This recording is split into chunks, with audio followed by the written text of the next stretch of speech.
Hola, buenas noches. Eh, el texto de hoy lleva por título La Suiza del Prián. Navegando por las redes, es común encontrarse con gente de fantasía que suele fantasear con un México de fantasía. Fantasean con un país maravilloso que no se parece nada al país que todo el mundo conocemos. Son personas que dicen añorar a la Suiza del Prián.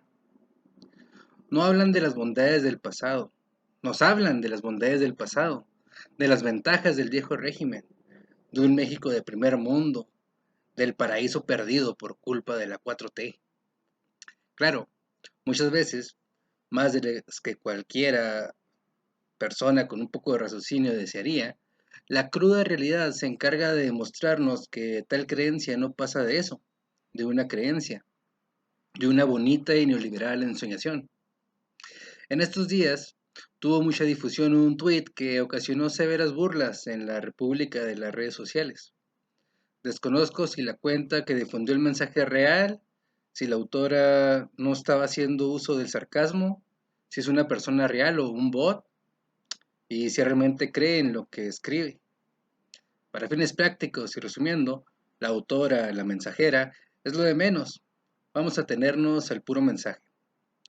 El tweet dice lo siguiente, cito, parece que han pasado siglos, pero hace solo 3 años en México había vacunas, tratamientos contra el cáncer, estancias infantiles, Fonden, se construyó un aeropuerto de primer mundo, se invertía en energías renovables y nadie te insultaba por criticar al gobierno.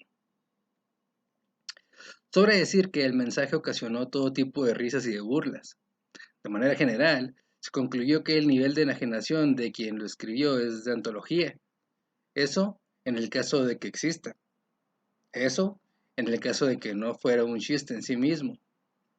Sin embargo, después de pensarlo y después de encontrar el mismo mensaje en otros lugares, resolví que resultaría interesante y hasta pedagógico contestar a esta exhabitante de la Suiza del Prián que hoy vive en dictadura, en la férrea dictadura de la 4T.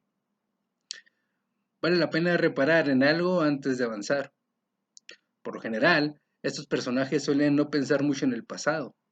De hecho, les molesta, les enerva, les indigna que el presidente recuerde la historia de nuestro país porque la historia de nuestro país nos lleva a ellos, a sus gobiernos y a sus fracasos, a todo lo que hicieron y a todo lo que dejaron de hacer, a todo lo que por alguna razón les molesta mucho recordar.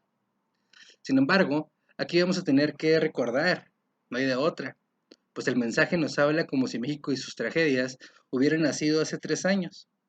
Y lo menos que se puede decir es, o la autora es una inconsciente, o la autora vivía en una burbuja, o la autora estuvo en coma.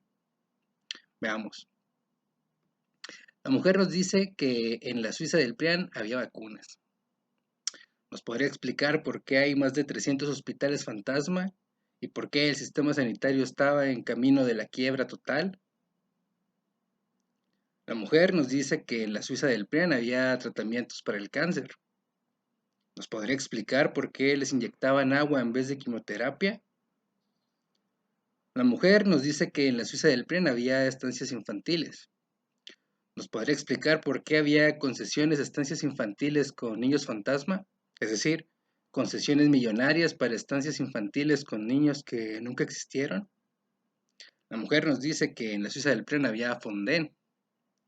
¿Nos podría explicar por qué usaban los fideicomisos y lo de las partidas secretas en todo menos para lo que eran? La mujer nos dice que en la Suiza del Prián había un nuevo aeropuerto. ¿Nos podría explicar por qué el aeropuerto no avanzaba? ¿Por qué se dedicaban a meterle tierra y sacarle agua? ¿Por qué se les ocurrió hacerlo en un lago? La mujer nos dice que en la Suiza del Prián había energías renovables. ¿Nos podría explicar por qué se dedicaron a quebrar a la CFE y por qué dieron preferencia y concesiones a empresas extranjeras en ese sector? La mujer nos dice que en la Suiza del Prián podía ofender a los presidentes y nadie los defendía. Bueno, ¿y quién iba a defender presidentes sin respaldo popular? Presidentes impuestos, presidentes que trabajaban para intereses ajenos a los de la nación. Si lo pensamos, realmente no es difícil contestar a esta gente. En todo caso, creo que lo difícil sería que ellos nos contesten a nosotros lo siguiente. ¿Por qué? Si vivíamos en el primer mundo, en la Suiza del PRIAN, ¿por qué más de 30 millones de mexicanos decidieron salir a votar en 2018 y con ello empezar a cambiar la historia de este país? Eso es todo por hoy. Buenas noches.